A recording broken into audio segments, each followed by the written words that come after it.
Kalau di dalam surat Ikhlas walam yakullahu kufuwan ahad. Tidak ada satupun yang bisa menyamainya. Nah itu kalau bahasa Jawanya tan ono kinoyo ngopo.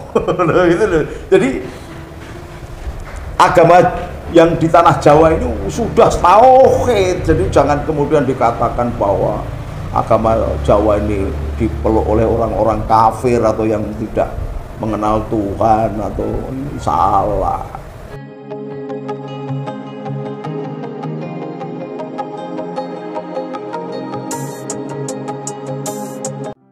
Assalamualaikum warahmatullahi wabarakatuh. Saudaraku sebangsa dan setanah air, apapun agamamu, mau Islam, Kristen, Katolik, Hindu, Buddha, Konghucu, atau Kejawen, atau Sunda Wiwitan, atau barangkali agama yang sudah tidak dikenal lagi, tetapi sampean meyakini bahwa itu adalah sebuah jalan.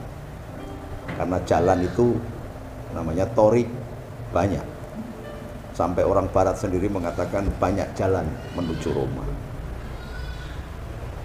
Nah, oleh sebab itu saya akan ngupas beberapa kisah para wali yang ada di tanah Jawa ini.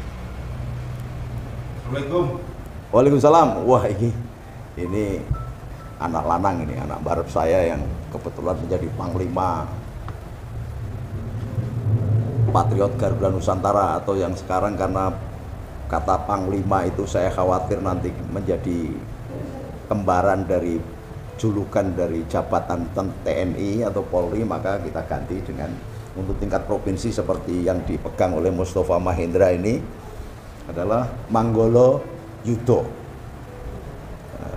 Track recordnya dia yang ngobrak-ngabrik FPI lah di Jawa Tengah, mulai dari yang dipimpin oleh siapa itu, Petir, Jenderal Petir, sampai Musda sampai Felixio, sampai Musda di Tegal ya, kemudian yang penurunan bendera di Wonosobo dan sebagainya. Tapi gimana, sehat? Dari mana ini? Alhamdulillah sehat, Pak. Segi Semarang. Nempak apa? Betul mobil. Alhamdulillah. Pakai mobil. Ini Bah, ini mau tanya, Bah. Teman-teman yang di daerah ini kan sering bertanya ke saya, Gus, Syekh Siti Jenar itu siapa sih, Gus? Dan kiprahnya di dunia perwalian itu seperti apa? Terus ajarannya beliau kok kayaknya kok sering dikatakan sesat terus, itu bagaimana? Terus dan Syekh Siti Jenar itu kok selalu identik dengan kejawen. Lah padahal kan bangsa Jawa ini kan bangsa yang paling hebat, Gus. Bangsa yang mempunyai imperium sendiri, yaitu Imperium Jawa yang pernah di sebelum ada Imperium Timur dan Imperium Barat. Ya niku pripun niku, Pak? Alhamdulillah, ini karena kebetulan saudaraku sebangsa dan setanah air ini jauh-jauh nih. Anak barep saya ini datang barangkali terbebani oleh banyak pertanyaan karena dia habis keliling se-Jawa Tengah untuk melakukan pembaretan Patriot Garuda Nusantara, pembentukan laskar-laskar khusus karena antisipasi di 2024 ini nampaknya kelompok radikal juga mau mengkacaukan bangsa, maka kita bekerja sama dengan TNI Polri untuk khusus Jawa Tengah, dipandegani oleh Mustafa Mahendra, sarjana ekonomi ini untuk siagalah. Tetapi pertanyaannya tadi memang menjadi semacam klasik. Kenapa? Karena setiap zaman fenomena Syekh Siti Jenar ini menjadi sesuatu yang sangat menarik karena bergabungan antara ontologi Jawa atau tasawuf kebatinan Jawa dengan tasawuf atau kebatinan esoteremnya Islam. Sebenarnya ada yang lebih nyentrik lagi. Jadi kalau kita tarik sebenarnya dari Syekh Siti Jenar ini ke atas, itu akan ketemu nama Iqbal, seorang penulis puisi yang mendunia. Muhammad Iqbal ini ke atasnya lagi akan ketemu yang namanya Inayat Khan. Maulana Rumi dulu. Maulana Rumi yang puisinya pada waktu itu dianggap sebagai orang kafir, musyrik atau sinkretis atau gugon tuhon, kurafat, wis tetek bengek lho. Karena apa? Salah satu puisinya yang sangat mengganggu. Tetapi bagi saya itu adalah sebuah kebenaran. Saya mencari Tuhan. Di masjid tidak aku ketemukan. Di gereja tidak aku ketemukan. Di kelenteng, di kuil, di vihara tidak aku ketemukan. Di mana-mana tidak aku ketemukan. Ternyata aku ketemukan di dalam hatiku. Oh, ini nyeleneh banget itu. Ini kalau pada zaman pemilihan gubernur Anies begitu, golek Tuhan yang masjid ora ketemu gitu, disembelih itu. Langsung dikatakan sebagai penista agama ya. Ya. Tapi pada waktu itu sekian ribu tahun yang lalu atau 1000 sekian ratus tahun yang lalu, Maulana Rumi sudah menunjukkan satu titik lebur antara dia dan Allah. Ini yang oleh orang Jawa ribuan tahun sebelum ada Islam sudah ada istilah manunggaling kawula Gusti marang Gusti. Konsepnya berarti itu sudah manembah gitu. Iya, kalau manunggaling kawula marang Gusti itu manembah. Kalau menyembah ini Allah, ini yang nyembah. Tapi kalau manunggaling kawula marang Gusti dan manembah, maka akan muncul bayangan. Nah, kalau ini di sini ada bayangan, muncul bayangan, ini Allahnya, ini bayangannya. Jadi melekat, karena apa? Manusia itu majas, bayangan. Adanya dia manusia karena adanya Allah. Bukan karena adanya Allah itu karena disebut-sebut oleh manusia, salah. Makanya kalau mempelajari ini, Syekh Siti Jenar sudah sampai kepada yang namanya Bahrul Qodrah. Jadi di dalam tasawuf Islam itu Al-Quran yang isinya 6.653 ayat atau 54 ayat itu disarikan di dalam 7 ayat sab'ah ayat yang namanya surat Al-Fatihah.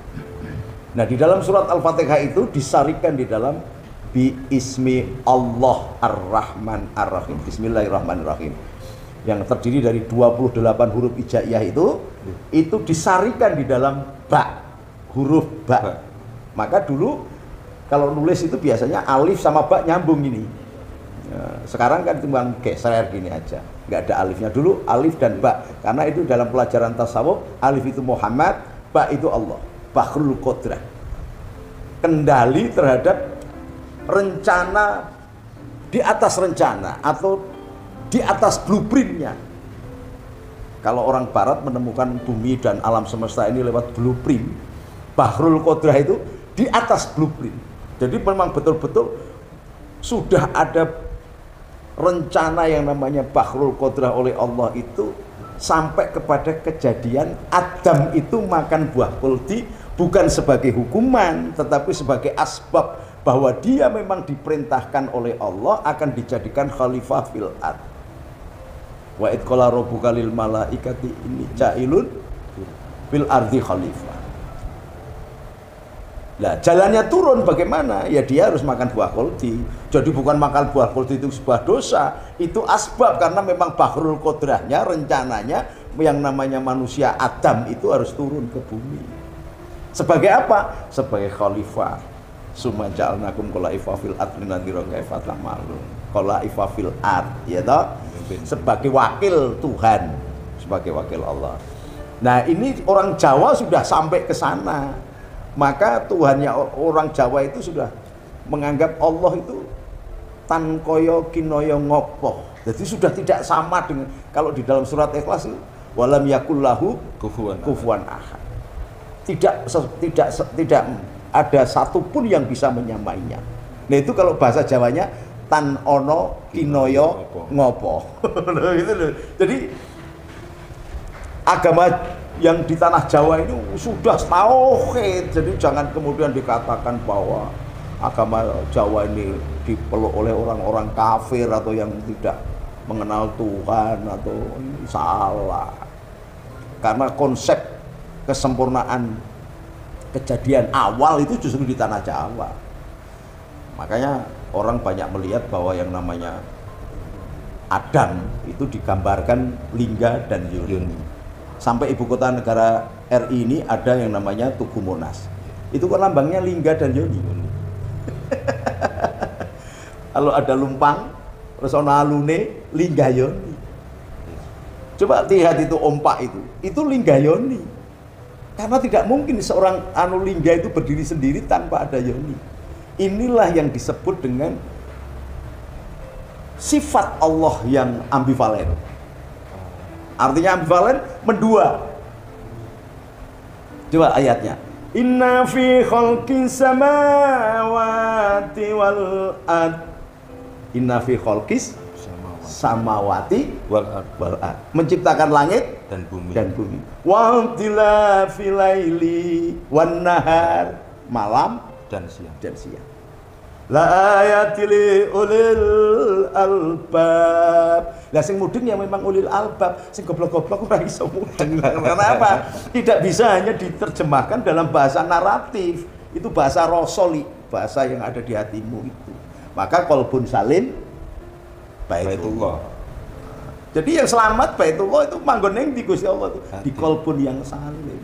Lah itu yang kalau bahasane Jawa itu, orang Jawa itu rasa pangrasa. Bahkan orang Jawa itu membedakan rasa pangrasa itu sampai 7 tingkatan, maka disebut sabto pangrasa.